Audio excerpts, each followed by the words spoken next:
오늘 여러분의 삶에 하나님의 따스한 사랑과 평화가 가득하기를 기도하며 이 시간의 문을 엽니다.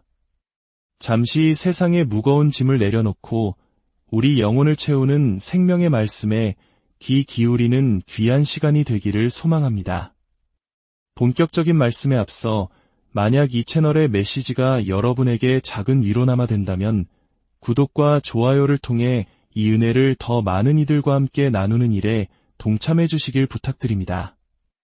여러분의 작은 손길 하나하나가 어두운 곳에 빛을 전하고 지친 영혼에게 희망을 전하는 귀한 사역의 일부가 될 것입니다. 이 나눔의 사역에 함께해 주시는 모든 분들의 삶 위에 하나님의 풍성한 축복이 임하시기를 기도합니다. 은혜로운 찬양의 시간이었습니다. 우리의 마음을 열고 온전히 하나님을 높이는 이 시간을 통해 이미 충만한 성령님의 임재를 느낍니다. 이 자리에 함께하신 모든 성도님들, 그리고 각자의 자리에서 영상으로 함께하시는 모든 분들을 주님의 이름으로 환영하고 축복합니다. 우리에게는 예로부터 전해 내려오는 아마 한 번쯤은 들어보셨을 아주 유명한 격언이 있습니다. 어쩌면 할머니나 어머니로부터 귀에 못이 박히도록 들었던 말일지도 모릅니다. 바로 주는 것이 받는 것보다 복이 있다는 말입니다. 참 익숙한 말이죠. 하지만 대부분의 사람들은 이 말이 정확히 누구의 입에서 처음 나왔는지, 그리고 어떤 깊은 의미를 담고 있는지 잘 알지 못합니다. 그저 막연하게 남에게 베풀면 기분이 좋으니까 정도로 이해하곤 합니다. 하지만 이 말씀의 진정한 의미를 알게 되면 우리의 삶을 바라보는 관점 자체가 완전히 바뀔 수 있습니다. 놀랍게도 이 말씀은 바로 우리 주 예수님께서 직접 하신 말씀입니다.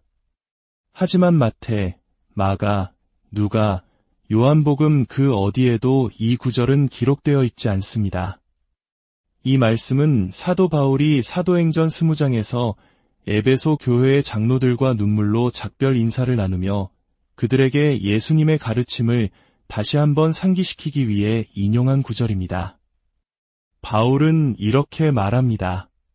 범사에 여러분에게 모본을 보여준 바와 같이 수고하여 약한 사람들을 돕고 또 주 예수께서 친히 말씀하신 바 주는 것이 받는 것보다 복이 있다 하심을 기억하여야 할지니라. 사도 바울은 이 말씀을 통해 무엇을 전하고 싶었을까요? 이것은 단순히 어떤 물건을 건네주고 느끼는 일시적인 뿌듯함을 의미하는 것이 아닙니다. 성경 언어인 헬라어에서 복이라는 단어 마카리오스는 순간적인 감정이 아니라 지속적인 행복, 충만함, 더없이 복된 상태를 의미합니다. 즉, 예수님께서 말씀하신 복이란 우리의 삶 전체가 받는 삶이 아닌 주는 삶으로 방향이 맞춰질 때 경험하게 되는 근원적인 행복과 만족감을 뜻하는 것입니다. 한번 생각해 보십시오. 여러분 주위에 진정으로 너그럽고 베풀기를 좋아하는 사람이 불행하게 사는 것을 본 적이 있으신가요? 물론 부유하지만 불행한 사람은 얼마든지 있을 수 있습니다. 가난해서 불행한 사람도 있을 수 있습니다. 하지만 자신의 것을 기꺼이 나누며 사는 사람이 원망과 불평 속에 살아가는 경우는 거의 찾아보기 힘듭니다. 오히려 그들의 얼굴에서는 세상이 줄 수 없는 평안과 기쁨이 넘쳐나는 것을 발견하게 됩니다. 이것이 바로 예수님께서 우리에게 가르쳐 주신 삶의 신비입니다. 오늘 우리는 더 깊게, 더 넓게라는 주제로 하나님의 나라를 확장하는 여정의 세 번째 이야기를 나누고자 합니다. 이 시간은 단순히 헌금에 대한 이야기가 아니라 우리의 삶 전체를 하나님께서 기뻐하시는 주는 삶으로 어떻게 변화시킬 수 있을지에 대한 진지한 성찰의 시간입니다. 우리는 이 교회를 통해 그리고 이 채널을 통해 수많은 은혜를 경험했습니다. 자녀가 변화되고 가정이 회복되며 절망 속에서 희망을 발견하는 수많은 간증들이 있었습니다. 이 모든 것은 바로 앞서간 믿음의 선배들의 아낌없는 나눔과 헌신이 있었기에 가능한 일이었습니다. 그들은 자신들의 시간과 재능, 그리고 재물을 기꺼이 내어주며 하나님의 나라를 위해 씨앗을 심었고 오늘 우리가 그 열매를 먹고 있는 것입니다. 이제 우리 또한 다음 세대를 위해 그리고 아직 복음을 듣지 못한 이웃과 열방을 위해 우리의 영향력을 극대화해야 할 때입니다. 하나님께서는 우리에게 놀라운 기회들을 허락하셨습니다. 우리의 나눔을 통해 이 지역 사회를 넘어 이 나라와 전 세계에 선한 영향력을 미칠 수 있는 길을 열어주셨습니다. 저는 여러분께 단순히 교회의 재정이 필요해서 헌신을 요청하는 것이 아닙니다. 이 세상이 절망과 고통 속에 있는 수많은 영혼들이 바로 여러분이 이곳에서 경험한 그 사랑과 희망을 간절히 필요로 하기 때문입니다. 그렇다면 예수님을 따르는 제자로서 우리의 나눔은 어떤 모습이어야 할까요? 저는 이것을 신약적인 나눔이라고 부르고 싶습니다. 그것은 미리 계획되고 계산되며 구체적인 목적지를 향하는 우리의 자산을 묶어두는 것에서 해방시키는 거룩한 행위입니다. 즉, 감정에 따라 즉흥적으로 행하는 나눔이 아니라 하나님의 나라를 최우선으로 생각하며 내 삶의 일부를 미리 떼어놓는 믿음의 결단인 것입니다. 하지만 우리 대부분의 재정 계획은 어떻습니까? 보통 이런 순서를 따릅니다. 첫째, 소비. 둘째, 저축. 그리고 셋째, 남으면 나누기. 이것은 내가 먼저, 내 미래가 그 다음, 그리고 하나님 나라는 맨 마지막이라는 세상적인 가치관을 그대로 반영합니다. 이것은 예수님께서 너희는 먼저 그의 나라와 그의 의를 구하라고 말씀하신 것과는 정반대의 삶의 방식입니다. 만약 여러분이 스스로를 그리스도인이라고 생각한다면 이 순서는 우리를 매우 불편하게 만들어야 합니다. 이것은 사실상 내 인생의 주인이 하나님이 아니라 나 자신과 돈이라고 고백하는 것과 같습니다. 우리의 마음속 깊은 곳을 들여다보면 이러한 삶의 방식 뒤에는 두려움과 욕망이라는 두 가지 강력한 힘이 자리 잡고 있습니다. 만약 병에 걸리면 어떡하지? 노후는 어떻게 준비하지? 하는 두려움, 그리고 더 좋은 것, 더 새로운 것, 더 많은 것을 향한 끝없는 욕망입니다. 제가 오래전 아주 부유한 노부부와 식사를 한 적이 있습니다. 그들은 사회적으로 엄청난 성공을 거두었고 평생 다 쓰지 못할 부를 가졌음에도 불구하고 대화 내내 미래에 대한 불안과 걱정을 떨치지 못하는 모습을 보았습니다. 그날 차를 타고 돌아오면서 저는 큰 깨달음을 얻었습니다. 저렇게 많은 돈으로도 두려움을 잠재울 수 없다면 이 세상의 진정한 안전은 어디에 있는 것일까? 그렇습니다. 세상의 그 어떤 부와 명예도 우리 영혼 깊은 곳의 두려움과 욕망을 완전히 해결해 줄 수는 없습니다. 그것들은 마침이 빠진 독에 물 붓기와 같습니다. 채우면 채울수록 더 큰 갈증을 느끼게 할 뿐입니다. 예수님께서 그토록 두려워하지 말라고 반복해서 말씀하신 이유가 바로 여기에 있습니다.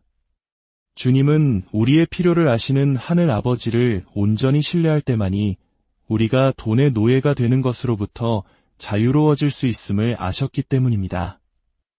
우리의 재물은 우리의 마음을 두고 하나님과 경쟁하는 가장 강력한 우상입니다. 우리의 삶에는 언젠가 돈으로도 사람의 힘으로도 해결할 수 없는 절체절명의 순간이 찾아옵니다. 질병, 관계의 깨어짐, 예기치 못한 사고 앞에서 우리는 무릎 꿇고 하나님 하고 부르짖을 수밖에 없습니다. 그 순간 하나님은 우리 삶의 세 번째 순위가 아니라 유일한 희망이 되십니다. 그렇다면 질문은 이것입니다. 왜 굳이 인생의 벼랑 끝에 몰려서야 하나님을 첫자리에 모시려 합니까? 왜 우리는 평안할 때 하나님께서 우리에게 모든 것을 허락하신 바로 그 순간에 자발적으로 하나님을 우리의 왕으로 인정하며 살지 못한 것일까요? 오늘 저는 여러분에게 2달간의 믿음의 도전을 제안하고 싶습니다. 이것은 여러분의 삶을 바꾸는 영적인 실험이 될 것입니다. 첫째, 여러분 수입의 일정 비율을 미리 정하십시오. 5%도 좋고 10%도 좋습니다. 중요한 것은 액수가 아니라 하나님께 가장 좋은 것을 먼저 드린다는 믿음의 결단입니다. 그리고 그 정해진 몫을 수입이 들어온 지 일주일 안에 하나님 나라를 위해 드리십시오. 둘째, 그리고 가장 중요한 단계입니다. 이 도전을 실행하면서 여러분의 마음속에서 일어나는 내면의 갈등과 저항에 집중해 보십시오. 이러다 부족하면 어떡하지? 하는 두려움이 올라옵니까? 이 돈이면 내가 무얼 할 수 있는데 하는 아쉬움이 생깁니까? 그 감정의 뿌리가 무엇인지 정직하게 들여다보십시오. 어쩌면 여러분은 그 저항이 돈 자체의 문제가 아님을 발견하게 될 것입니다. 그것은 바로 예수님께서 말씀하신 한 사람이 두 주인을 섬기지 못할 것이니 라는 진리와 정면으로 마주하는 순간일 것입니다. 여러분 삶의 진정한 주인이 누구인지 하나님인지 아니면 돈인지가 드러나는 순간입니다. 사랑하는 성도 여러분, 저는 여러분의 삶을 억압하거나 부담을 주려는 것이 아닙니다. 오히려 여러분이 진정한 자유를 경험하기를 간절히 원합니다. 재물에 묶여 사는 삶이 아니라 재물을 다스리며 하나님 나라의 청지기로 살아가는 참된 기쁨을 맛보기를 원합니다. 이제 우리의 재정 계획의 순서를 바꿔봅시다. 소비, 저축, 나눔이 아니라 나눔, 저축, 생활의 순서로 말입니다. 하나님 나라를 먼저 구하는 삶, 시기의 퍼스트의 삶을 살아봅시다. 우리 모두가 이 믿음의 결단을 내릴 때 상상할 수 없는 놀라운 일들이 일어날 것입니다. 우리의 지역사회가 변화되고 이 나라에 희망이 싹트며 전 세계 곳곳에 하나님의 사랑이 흘러넘치게 될 것입니다. 하나님께서 우리에게 맡기신 위대한 사명에 함께 동참하는 저와 여러분이 되기를 바랍니다. 우리는 무엇을 위해 살아가고 있습니까? 우리의 삶이 끝나는 날 하나님 앞에 섰을 때 우리는 무엇을 남길 수 있을까요? 쌓아둔 재물이 아니라 우리가 나눈 사랑과 흘려보낸 은혜만이 영원할 것입니다. 다시 한번 예수님의 말씀을 기억합시다. 주는 것이 받는 것보다 복이 있다. 이것은 단순한 격언이 아니라 가장 행복하고 가장 충만하며 가장 의미 있는 삶으로 우리를 초대하시는 주님의 사랑의 음성입니다. 그 초대에 아멘으로 응답하며 나눔의 기쁨이 넘치는 복된 삶을 살아가는 우리 모두가 되기를 주님의 이름으로 간절히 축원합니다. 함께 기도하겠습니다. 사랑과 은혜가 풍성하신 하나님 아버지, 오늘 저희에게 생명의 말씀을 허락하시니 감사합니다. 세상의 가치관을 따라 나의 왕국을 먼저 구하며 살았던 어리석음을 고백하며 회개합니다. 이제 우리의 삶의 우선순위를 바로 세우기 원합니다. 두려움과 욕망이 아니라 살아계신 하나님을 온전히 신뢰하며 나눔과 베풀매 삶을 살게 하여 주시옵소서. 이 믿음의 도전을 시작하는 모든 심령 위에 하늘의 지혜와 용기를 더하여 주시고 재물의 노예가 아닌 청지기로서의 기쁨을 충만히 누리게 하여 주옵소서. 우리를 통해 하나님의 나라가 이 땅에 더 깊고 더 넓게 확장되는 놀라운 역사를 보게 하여 주시옵소서. 우리를 구원하신 예수 그리스도의 이름으로 기도드립니다.